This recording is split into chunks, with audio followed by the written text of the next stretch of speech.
اور کافر کہتے ہیں کہ اس پیغمبر پر اس کے پروردگار کی طرف سے کوئی نشانی کیوں نازل نہیں ہوئی؟ کہہ دو کہ اللہ جسے چاہتا ہے گمراہ کرتا ہے، اور جو اس کی طرف رجوع ہوتا ہے اس کو اپنی طرف کا رستہ دکھاتا ہے، یعنی ان کو جو ایمان لاتے اور جن کے دل اللہ کی یاد سے آرام پاتے ہیں ان کو۔ اور سن رکھو کہ اللہ کی یاد سے ہی دل آرام پاتے ہیں۔ جو لوگ ایمان لائے اور عمل نیک کیے ان کے لیے خوشحالی اور عمدہ ٹھکانہ ہے۔ جس طرح ہم پہلے پیغمبر بھیجتے رہے ہیں اسی طرح اے نبی ہم نے تم کو اس امت میں جس سے پہلے بہت سی امتیں گزر چکی ہیں بھیجا ہے، تاکہ تم ان کو وہ کتاب جو ہم نے تمہاری طرف بھیجی ہے پڑھ کر سنا دو۔ اور یہ لوگ رحمان کو نہیں مانتے۔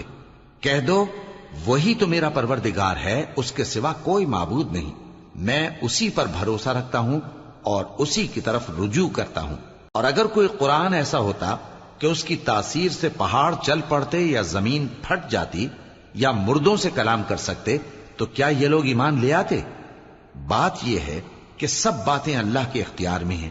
تو کیا مومنوں کو اس سے اطمینان نہیں ہوا کہ اگر اللہ چاہتا تو سب لوگوں کو ہدایت کے رستے پر چلا دیتا؟